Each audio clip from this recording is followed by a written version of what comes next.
1 year after that failed assassination attempt on President Trump in Butler, Pennsylvania, Salena Zito tells us where we are in under 60 seconds. I was there. I was just a few feet away from him. I had just seen him 6 minutes before he went out on stage. And I was off to the side on the buffer. Usually that's not where reporters are. But they put me there because I was supposed to fly from Butler to Bedminster to do our interview. And so I think he called me because I was there. He knows me and we could talk about it in a way, both like, there was a cultural, there was a touchstone there, right?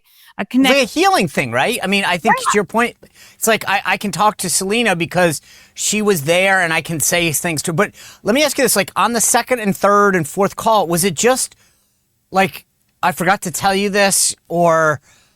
No, we kept exploring purpose and God. All right, guys, happy Monday. I hope you had a good weekend. A big weekend for the president and his team on a lot of fronts. We'll get into that, plus some updates on Joe Biden and the auto pen that I want to get to. Last night, the president at the Meadowlands, I think they still call it that. I don't know. I'm not a New Jersey kind of guy. But the FIFA World Championship was there last night, Chelsea prevailing. But check out Trump on the stage, man. He literally takes over the trophy presentation. He walks out with the trophy, presents it. I mean, this is a guy who's in his element. He's like dancing with the guys. It was unbelievable.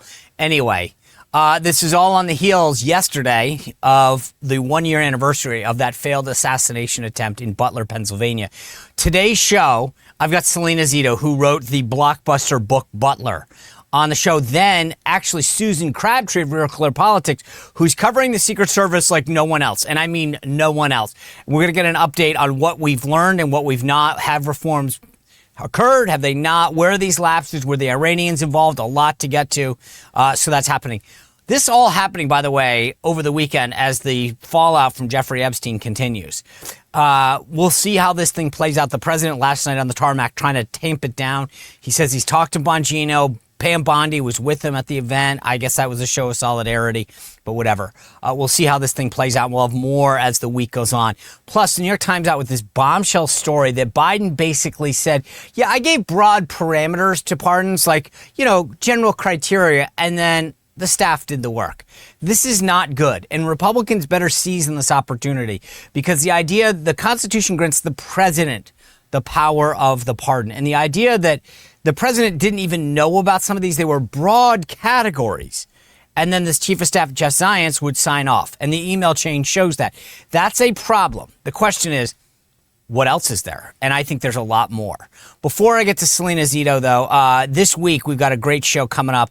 Later this week, Tyler Pager is one of the New York Times guys that wrote that brand new book on Biden's collapse. And this all on the heels of Biden's doctor, Sean O'Connor, taking the Fifth Amendment. We got a lot to get to this week. So trust me when I say tune in every night. Before I get to that, though, over the weekend, I was out grilling. I made some eggs, and guess what I put on my eggs? Check this out. This is Firecracker Farm hot salt.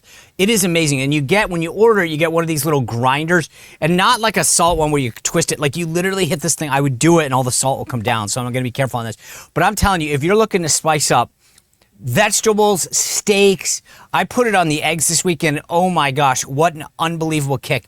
Megyn Kelly's been all over this stuff. Joe Rogan's been all of it. It's got a ton of 5-star reviews. This is a family-run business making small batch hot salt with Ghost, Reaper, and Scorpion peppers. I gotta be honest with you, it's not, if you're like a spice lover, and you know me, Sean Spicer, I love spicy stuff. It's not just heat. It's a balanced, flavorful kick that you're gonna get. I'm telling you, it's so if you're like, oh, I don't like hot stuff. I don't know that I classify it as hot. It's not like it just unlocks a ton of really flavorful stuff. How's that? It was sold out before Father's Day. It's back now. It's all small batch, so it is very limited. If you go to firecracker.farm, so instead of .com or .edu or .org, firecracker.farm, use code SPICER and you can get a discount just for our watchers and our listeners. This is unbelievable. It really adds a whole new dimension to your food. And then at the end of the night, when you're ready to go to bed, you know what I'm going to tell you about my Beam Dream Powder. And you know how many people call me and say, do you really use this stuff, Sean? And I'm like, It is literally part of my every night routine. One scoop in some water. Sometimes I put it in the microwave for 30 seconds. Sometimes I actually just turn the water, get it really hot and go. And I've had it cold before from traveling.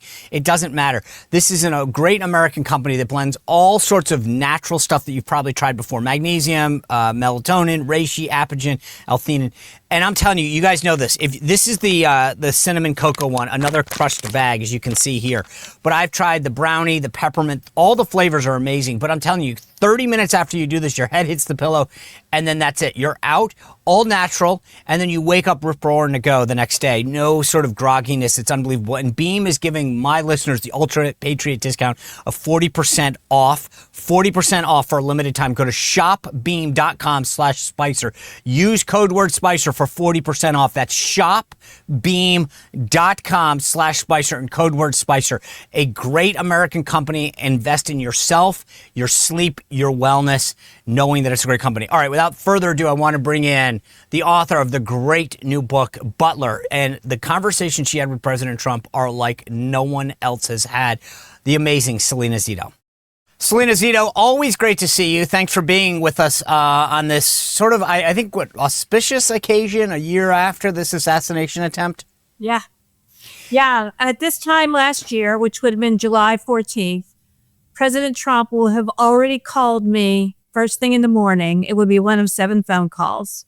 And the first thing he says to me when he calls is, Selena, this is President Donald J. Trump. Like, of course, how do I not know that, right? By the way, don't you? I always love that when he calls, he goes, John, Donald Trump. Like, somehow, I'm like, I know the voice. You know the voice. Yeah. And so he talks, he says, first of all, are you okay? Is your daughter and son-in-law okay? And if anybody doesn't know this, my daughter's a photojournalist and she was with me that day. And my poor son-in-law, we dragged him to go to the event to carry our lighting equipment because I was supposed to interview him because we thought that would keep us cooler and not melt. Well, that didn't happen. And then he says, I'm really sorry that we didn't get to do the interview. I apologize for that. And I was like, sorry, you just been shot? Yeah. I'm good that I didn't get the interview. I was a little cold. I'm sorry you got shot, but... Yeah, I don't know if I can let that go, sir. Yeah, I didn't say that. And he would go on to call me 7 times that day. Wait. When you said one of 7 calls, you meant one of 7 calls to you? Yeah. So let me just, hold on. I'm sorry, I missed this. So this guy gets shot, like every world leader, political person is calling him, how are you? He's calling people. And he calls Salena Zito 7 times on that day? That is pretty funny. Wait. Can I ask this? I was White House press secretary. I don't think he called me 7 times in one day ever. Yeah. Well, I think that has a lot to do with a couple of things. Even though he's gotten mad at me before, there's a mutual respect between us. And it all centers on place. I respect that he sees the people that I cover. And I think he respects the fact that I cover the people with respect. So there's already that between us. But I think the other thing is, if anyone's ever been through like a traumatic event, whether it's a car crash or whatever, something happened to you, when you're trying to explain it to your family and your friends, but they weren't there.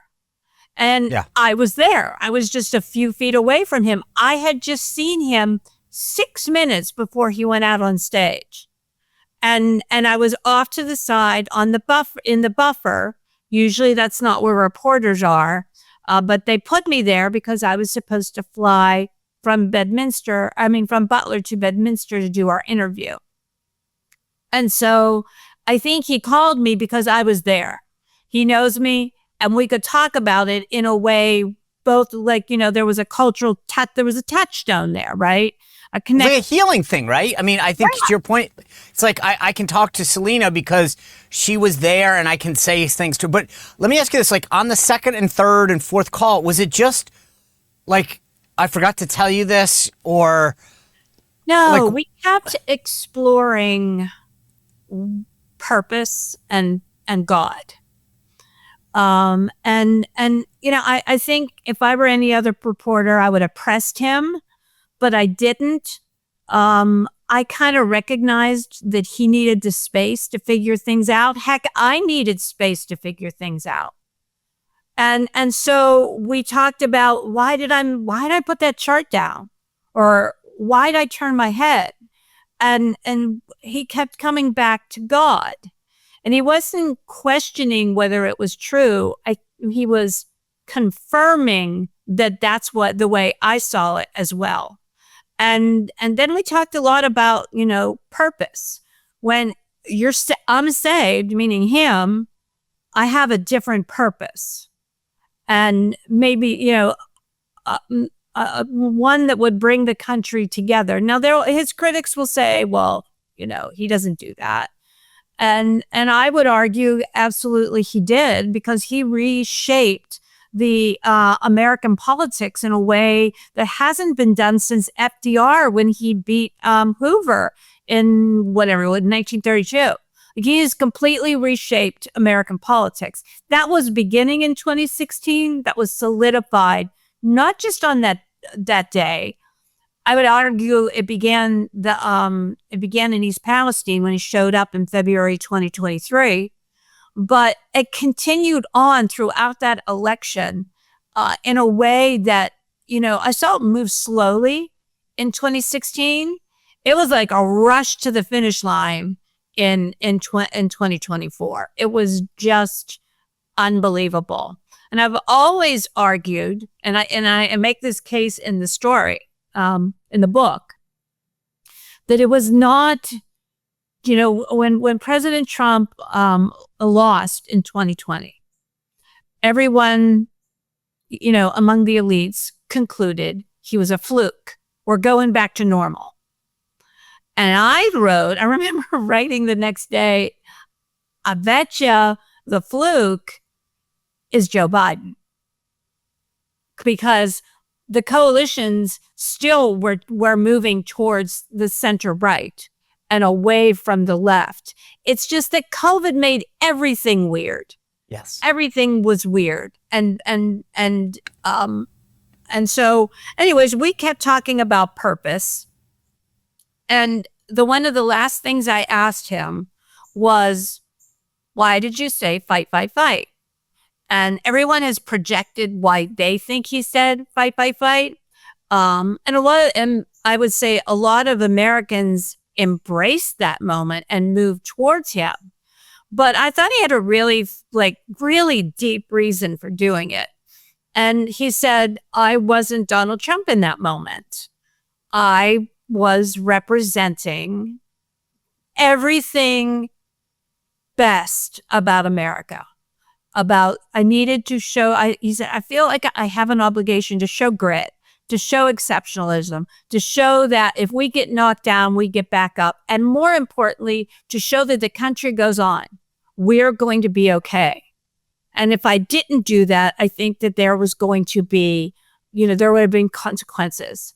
And, he's not wrong. What I saw in that rally, there's like 50,000 people there. Tone changed immediately. No panic. People left very, very quietly.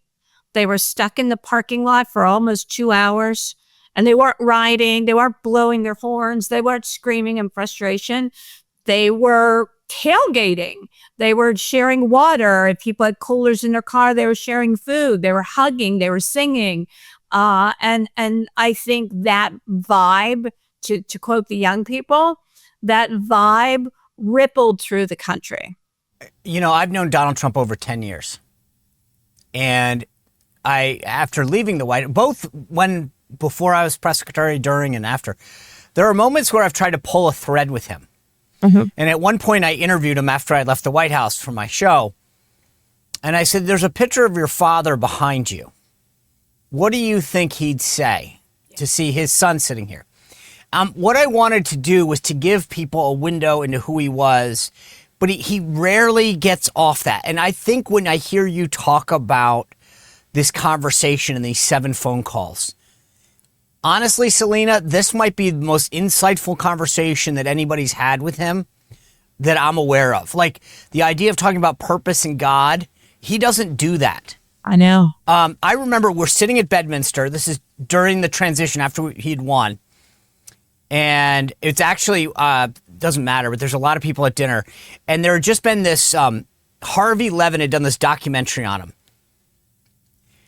And I looked at him afterwards, and I'd watched a lot of it earlier that day. And I said to him, I got to be honest with you, I learned more in that documentary than I have flying around with you the last few months. Like, he was really good at baseball and all this stuff. And he just looked at me, he was like, yeah, but blah, blah, blah. And he pivoted back. And I was like, God, it's really hard to break through this exterior. When you're talking Scottish, the Scots are. Yeah, well, but when you're talking to him, because I believe, I heard you do some of these interviews, and I believe fundamentally what you seem to have concluded, which is that moment has changed him. Yeah. That you can't have come that close to death without seeing God and the hand of God and purpose in your life. And when you're having this conversation with him, because he's not an overtly religious man, and I don't, look, I always believe the relationship that people have with God is between them and our Creator. It's never for me to judge how you talk to God. Yeah. That's not, like, I don't want to be judged by that. I have my way, you have your way, whatever. But it seems to me that you might be the one person that has had a conversation about that, those conversations that he has and the thoughts that he has about our, who the Creator is. Yeah, absolutely. It was a very they were very meaningful conversations, and we continued to have them throughout the rest of the campaign. And we just had them a couple weeks ago, when he went to West Midland, Pennsylvania, and made that steel announcement with the Nippon and U.S. Steel forming a partnership. And I said to him, if you wouldn't have made it, all these people, all these steel workers, it's gone. Poof. Not just that, but Selena, it's funny, that morning he had met with JD Vance at Mar-a-Lago. Yeah. I don't know. I mean, I watched a lot yesterday of the sort of the timeline and the sequencing. Yeah. And it brought back, like, when some people say inches from death. It wasn't inches; it's millimeters. Oh, that chart. And by the way, I watched Ron Johnson had this feed on Instagram. I didn't realize that Ron Johnson's the guy who gave him the chart. I know. And you start thinking of the sequencing. If Ron Johnson hadn't given him the chart, if he hadn't used it at the rally, if he hadn't looked at it, boom, boom, boom, boom, boom, like, there'd be not only those people that you're talking about, but there'd be no JD Vance being vice president. I can't think about what would have happened had that occurred. Yeah. Dave McCormick, he had just called him to come up on the stage a couple minutes before. He would have been right there. He would have been a target. I interviewed JD and Trump numerous times for the book. JD was, they toyed with the idea of having him come that day. You cannot dispute, and he and I have talked about this, that there was a higher power there, a higher presence, and he says it's God numerous times that intervened, and all these lives are different now. Unfortunately, there's also the death of Corey Confatore. Yes. And his life is different too. And he wasn't supposed to be where he was. They weren't supposed to be sitting there. Someone gave them those seats. So, purpose, reason, God, all those things intertwine in our lives. I wasn't supposed to be where I was. I was supposed to have been done with my interview and gone. I was supposed to interview him 5 minutes before the event. But that all changed. I wasn't supposed to meet him in the back of the stage. They were supposed to grab me off the riser. But that all changed because he decided to ask me. He asked the press guy to bring me up right before he went on stage, and I thought I was doing it then, and no, he just wanted to say hi to me. So, so many different threads of how things could possibly have gone very differently. But, even purpose for me, why was I there? I wasn't supposed to be there. God gave me a talent. I needed to act. I needed to work. Until the press aide took me down, I didn't I was still standing there covering everything until the second rounds of shots, and then he just knocked me off my feet and laid on top of me. Do you, when you have these conversations with him on that day, as the day evolved, and subsequently, do you believe that he is a more religious man than he was that morning? I think he is he has much more deeper and profound belief in God. You know, to your earlier point, religious is defined by different people in different ways. Our relationships with God are as different as we all are. So someone can define themselves as religious and never go to church. Someone can define themselves as religious and go to church every day. I think it's different for all of us. But in terms of deep faith and profound belief in God, we just talked about this a couple weeks ago. Yes, he's definitely changed. And that is definitely at his sort of moral center. And, you know, you can see it in the way he conducts his presidency, in that he believes he has a purpose.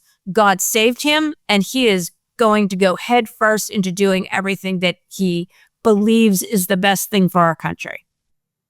You've been in this business a long time.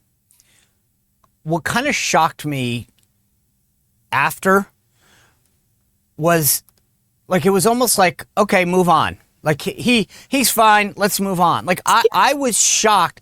There was no commission. There was no, I mean, you know, we had a 9/11 commission. We had a JFK commission. We had, like, where's the sense of curiosity? I feel like we're a year out, and this individual who shot him, like, it's like there's still a big question mark. CBS did a whole thing the other day about, like, we still don't know anything about this guy. And his parents kind of have now gone into hiding. Do you share my view that it seems odd that we have sort of just moved on like it was another random Saturday? Yeah, you know, in the immediate aftermath, I think it was 3 or 4 days later, Biden drops out, and my profession just goes to the next shiny object. And it was a pivotal moment for journalism because the country had not moved on.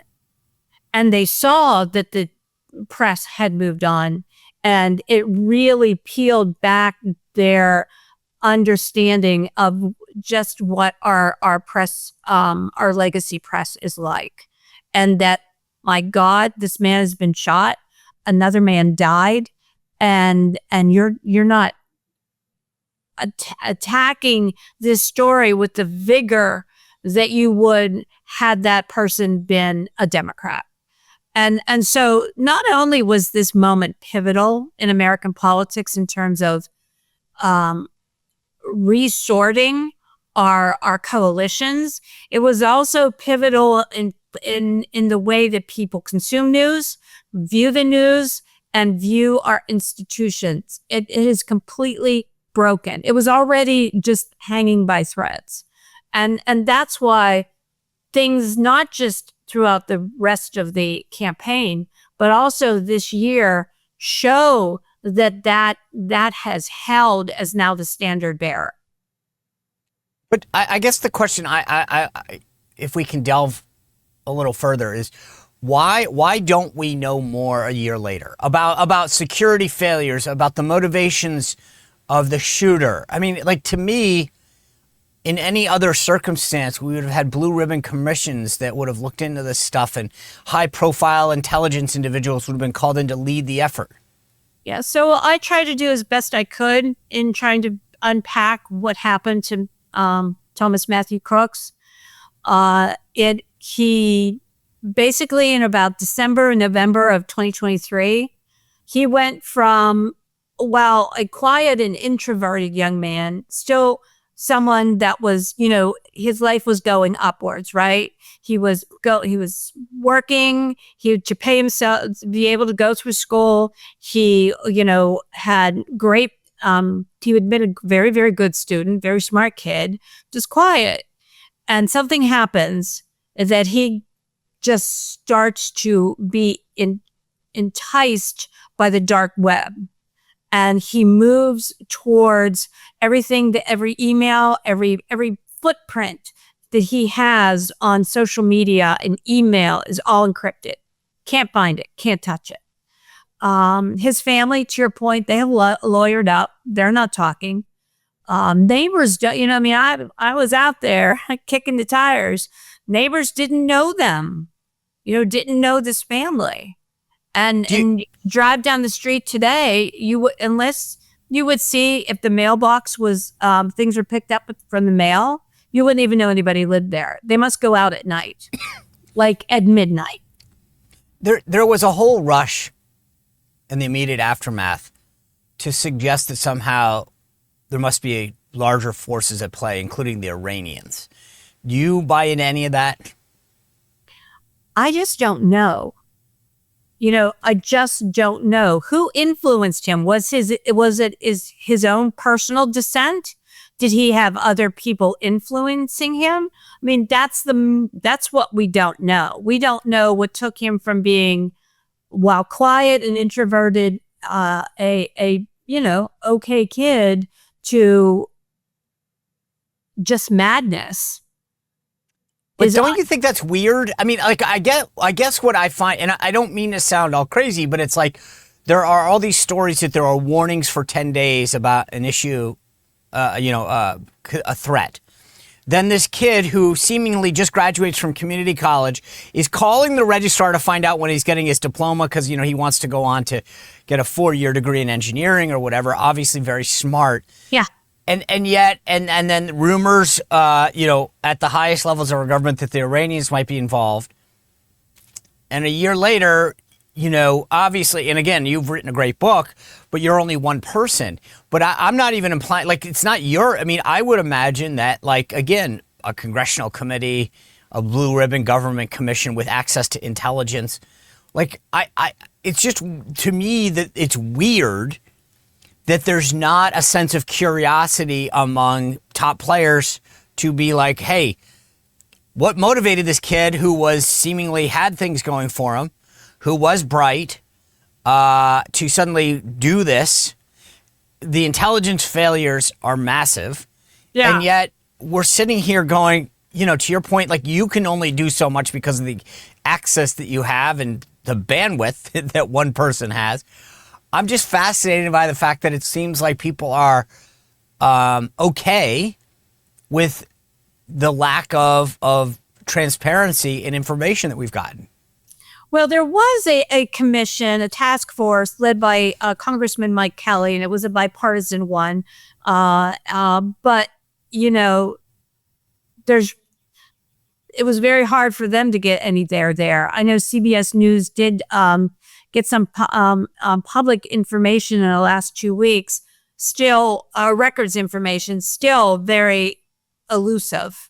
I suspect in the coming months we will know more and understand more with a new administration with a new robust interest in getting into this core of what happened.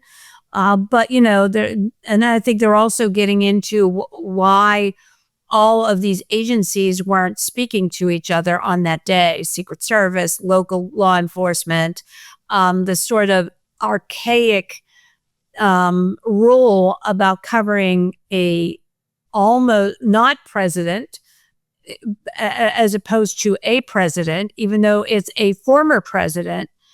So I think all these things are being unpacked as we speak. How's Butler doing as a community? Have they gotten over it? Is it still something that, you mentioned Corey and his family. Like, how is the community of Butler, Pennsylvania doing? This will always be there for them. It's a very close-knit community. It's a big county, very diverse, rural, suburban, industrial. It has it all. This is not the first time a president's been shot in Butler. George Washington was shot in Butler. And so, it's now part of their identity. However, they're very close knit and they really come together for each other. And that's a good thing. Do you, You mentioned your personal experience, the press aide jumping on top of you. Like, how much of this shared experience goes beyond President Trump? Do you guys have a text chain going where you're all like, "Hey, are you doing all right?" I mean, like, is there like I saw Stephen Chung post, the communications director at the White House, post a ton of stuff on Instagram. Like, is there a connection between a lot of the folks that were there? Yeah, absolutely. People are super connected over that. Not really on text chains, but like in the community events, picnics, parades. The Butler County Farm Show has their massive farm event. Like it's just a very close-knit community. So that I'm not worried about. Today, Michelle Picard III, the guy who laid on top of me, called me this morning. Just like, "Hey, Really? how you doing?" I guess I should tell you this, Sean, because not that many people know this, but Butler is in production as a movie. Really? Who's playing you? I don't know yet. Everyone tells me it should be Marissa Tomei. How did that happen? So it got optioned is what they call it, right? Yeah. There was a production company. It's called Penze, and they just asked to see an early copy of the book. They were interested. They thought this was a really pivotal moment in history. Then they read the book and went like crazy for it, and they optioned it as a movie. Does President Trump know this? No, but I'll see him on Tuesday, and I will let him know. Well, you know what? He watches the show, so this is not. We are breaking news to President Trump. It is going to become a movie. All right, this is big. This is big news that we have now broken. Well, This is the huge. Times of London did write about it. I don't think I told. That's overseas, Salena Zito. No one knows where that. I don't think I told him. If I did and I forgot, it's just because I have no brain capacity right now. So when does it come out? When would it come out? Next year. Next year, on the anniversary of Butler. I'm assuming so, but I don't know. All right. It'll be interesting. Now you're going to get a lot of people jockeying for who gets to play whom. And, we'll see who plays Scavino and Stephen Chung and who are the other characters. I mean, obviously Sean Curran, this lead Secret Service agent. Yeah. He'll get oh, wow, this is going to be amazing. And I guarantee you there'll be some kind of big DC premiere that, But I won't be invited to probably. I'm hoping I get a ticket. Is that fair? I mean, I get an invite. Yeah, but it's also about when people read the book, it's also about the people, right? Without the people that I cover, this President Trump is not president. But it's also about journalism and the lost art of how you cover American politics. Most of our press is located in DC or New York. I mean, I think what gave me a good feel for understanding things is I'm located in Western PA. I don't fly. I don't take the interstate or the turnpike. I only take the back roads, and it gives me a front door look. Literally, I'm at people's front doors in understanding what's going on in the country. Yeah, well, you've got a great book before Butler that you wrote about understanding these Trump voters. I mean, I know you've been someone who's had your finger on the pulse of this for a long time. Salena Zito, thank you for sharing your story with us. This is obviously a huge part of history, and you had a front row, literally, to these events as they unfolded. So I appreciate you being with us today. Oh, my goodness. Thank you so much for having me, Sean. You bet. Wow, that is so unbelievably insightful 1 year later from Salena Zito. And obviously, I think we're all invited to the big movie premiere. Get to know that. Now I want to bring in Susan Crabtree of Real Clear Politics, who has covered the Secret Service better than anyone. Where are we 1 year later? What reforms have and have not been made? Susan knows this better than anyone else. But before I get into that, I got to tell you about my friends at Tax Network USA. If you or someone you know, maybe a friend, a colleague, a relative, has unfiled tax returns or owes back taxes, trust me when I tell you this. Get ahead of it. Stop the problems. The IRS has so many tools at its disposal. Wage garnishment, property liens, all sorts of stuff. And the penalties add up real quick. So if you are this person or you know that person, do me a favor. Call the folks at Tax Network USA. It's absolutely free to talk to them, and they are the best. They know who to contact at the IRS and who to stay away from. They will stop the harassing calls and the letters, and all of this advice that they can give you is free. The consultation is free, and they have recovered over $1 billion for their clients, so they literally know what they're talking about and how to get you into a better place. So give them a call, 1-800-958-1000, or better yet, go to tnusa.com/Sean Spicer. One word, no spaces, tnusa.com/Sean Spicer to talk to a real expert for free. All right, without further ado, I want to bring in Susan Crabtree of Real Clear Politics to talk about the Secret Service. Susan, good to see you. Thanks for being with us today. Yes, Sean, it's great to be with you again. So you cover the Secret Service probably better than anybody. And I know that you've had a bunch of scoops. Walk us through where we are a year after Butler in terms of the recommendations that were given to the Secret Service, internal reforms, etc. What's the state of play? The state of play is that, unfortunately, some of the Secret Service people, the agents and the counter sniper responsible for Butler, some of the supervisors are getting off scot-free, getting promotions, and the junior agents are taking the fall. That is the big headline out of the last week. There are many headlines, but that's one of them. But there's culpability all around, and we want to talk about the improvements. I give Sean Curran credit for improving their drone capability. Sean Curran is the now director of Secret Service. He's the guy, when you look at that picture, he was the lead agent on Trump. And when Trump's getting pulled up, he's the guy with the sunglasses on. Exactly right. Okay. I give him credit for obviously pushing back on the security assets. You have Kim Cheadle saying now she never denied assets to the New York Times. That's absurd. It's all out in the Rand Paul and Grassley report over the weekend. She denied drone assets. She denied, counter sniper. She denied counter surveillance units. She denied CAT units. You name it. She denied it. And we all know he was facing an Iranian threat. So Sean Curran has done a good job in terms of the drone, improving the drone, getting rid of that ridiculous protocol that former presidents don't deserve assets. Well, that doesn't no longer apply. But I do think there's some serious issues still there. We have a serious retention problem at the Secret Service. They did not answer my questions about that last week. I'm told that they're lowering their standards. They continue lowering their standards. There's only 30% of the incoming class, or 30% don't have a college degree. That was not the case before. FBI agents have to have a college degree. So that's a problem.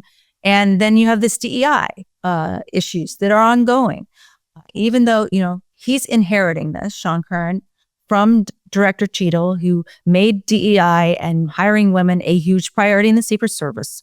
And it's causing serious problems within the agency. I reported on this cat fight recently that took place outside of President Obama's residence between two female agents. It was absolutely absurd and ridiculous. So he's still grappling with a lot of things. But I think these suspensions stink to high heaven. The supervisors, Nick Menster and Nick Olszewski, who were on the ground that day, walking through, doing the walkthroughs, signing off. Even Sean Curran signed off the security plan one day before Butler. They all signed off on it. The AGR was not properly covered. There was diagrams showing it was not properly covered, or there was discrepancy in it. And so, everybody shares the blame for Butler. They said they can't fire their way out of this. Well, tell that to Corey Comparatori's widow. She is extremely upset. Agents I've talked to are incensed over these slaps on the wrist. And yet, it's difficult because they're saying now that the Pittsburgh guys bear responsibility because they're falling on back on that old maxim that because it was a former president, Pittsburgh needs to take the fall. So the only supervisors that were given suspensions, even though they were mild, 10 days and 14 days, are from the Pittsburgh office. Even the counter sniper, the counter sniper that was the hero out of J13, out of Butler, he made the kill shot of Thomas Crook, killed him. He's also, these reports we discover, responsible for that terrible the terrible counter sniper plan that didn't put anybody on the roof. So they have their own plan. They do their own separate, but they were brought in late, 2 days beforehand. So, I'm hoping that there are huge lessons learned. I know that there are. I know Sean Kern has made improvements, but we need to keep the pressure on because there's still serious issues that the Secret Service is dealing with. I'm told the counter snipers are not instituting some of the reforms that they should be. They're not being paired with local law enforcement when they go out in their postings. They're doing that. I don't know why they're not doing that. That would be to eliminate any communication problems that occurred. Forget radios. Have the guy sitting next to you with his own radio. Communicate with him directly. So there's some just myriad issues. Sean, I reported on Saturday that Donald Trump at a Christmas party with this detail after a rough period, to put it mildly, he said, you can recognize that there's one person that's not here with us tonight. And that person was Mio Perez, the junior agent in charge of the site security. He said there's a reason for that. And then he told others, I don't want that person anywhere near me. Well, now we come find out, fast forward, she got 42 days unpaid suspension. That is a slap on the wrist. No one was really held accountable. So a year later, when you say no one's been held accountable, you mean because they've gotten meaningless slaps on the wrist, but yet, because somebody, to me, there are reports that they knew about this threat 10 days out, and yet, which I still don't understand. How do you know about a threat? Like, things don't add up for me. On the one hand, we don't know anything about this Krooks guy. On the other hand, we should have known 10 days out. No one was talking to each other. There was no coordination. I continue to be amazed that we are a year later and there's still this level of unknown. Yeah, absolutely. And Senator Ron Johnson on Friday, I've been really kind of upset with Congress, and it's been like crickets from them with Secret Service oversight. I covered, Jason Chaffetz when he held hearings, and he hauled the directors in at the time, and he just grilled them over and over and over again. And now we haven't seen any of that after 2 assassination attempts. But now we see this Rand Paul report. It is a goldmine of information. I was live tweeting it as I was reading it yesterday, and Grassley's report. So now we know what they've been up to. And what's interesting in this is Senator Ron Johnson subpoenaed the FBI for information about Thomas Krooks on Friday. So he waited till Friday to subpoena. But in the report, the Rand Paul report, it says that the FBI, after briefly sort of a glimpse of cooperation under the new administration, they have not been cooperative since February, since one meeting in February, an initial meeting in February. So, we need more information about Thomas Krooks, and the Secret Service needs to be more forthcoming with their transparency.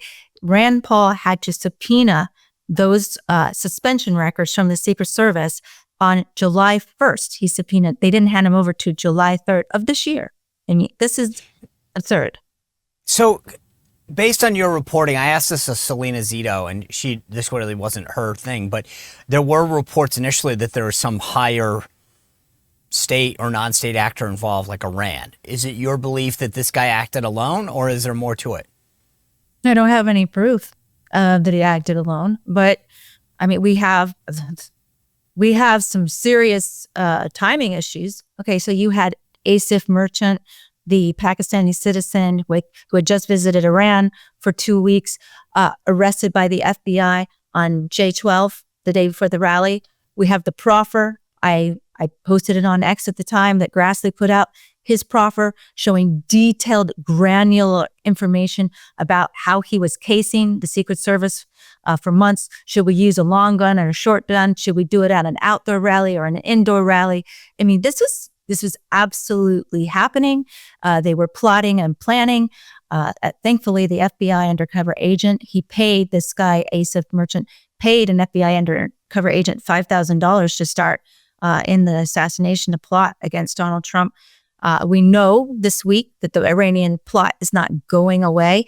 The Iranians said just this week that they could get Donald Trump with a drone sunbathing at Mar-a-Lago. Now, I think that's joke. I think the drone technology has seriously improved at the Secret Service, but it was highly lacking last year. And I blame Cheadle and Ron Rowe for that. Cheadle did take the fall. So, I think she needs to be held in contempt of Congress because she lied to Congress. This according to the Grassley and Rand Paul reports. There needs to be more aggressive action taken against some of the players here that prevaricated, lied, and were responsible for this. I am even casting some blame on the White House. The White House, I asked these questions last year. I was waved off the story. The White House staffers did not want the farm equipment that the Secret Service wanted to block the line of sight from the AGR building to the stage. Now I'm trying to get more information about that. That's according to the Rand Paul Grassley report that came out this weekend. The staffers did reject that.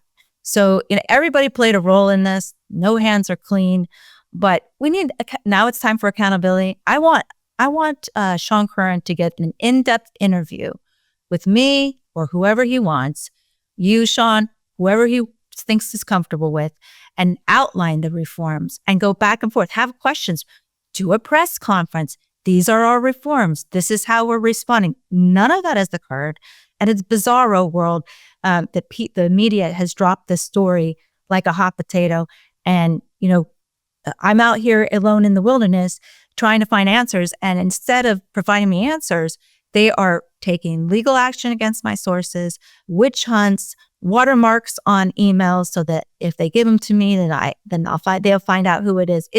They're spending. It appears to me now. I'm sure this is not the case, but there's an inordinate amount of time spent on going after my sources rather than being forthcoming. And I told them, tell me there are reforms. I'm happy to write a positive story. Tell me. Sit down with me. I have granular knowledge of this. I've been exhaustively reporting this for the last year and then during the Obama administration. It's not partisan. It's not political. I care about saving the president's life, keeping him safe. I care about our continuity of government. Please sit down with me. Nope. Softball interviews.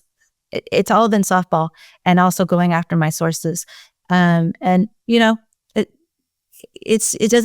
doesn't really play well with the American public with Helen Comparatory if you know this, how much they've obfuscated. And let's be honest, flat out lied to me multiple times, and they keep the same comms director in place. That's absurd. Well, I've known you a long time. I know you will not give up on this. Susan Crabtree, thanks for being with us and giving us an update. I appreciate all you do to get to the bottom of it. Thank you so much, Sean, for having me. I appreciate you too. Thanks. Guys, what a great show today. Thanks to Susan and Selena for bringing it. Remember, you can find out everything at SeanSpicer.com. We've got a great lineup the rest of the week. We'll see you back here tomorrow at Sean Spicer Show. Well, if you enjoyed this content, make sure to like this video, subscribe, and click the notification bell to get more.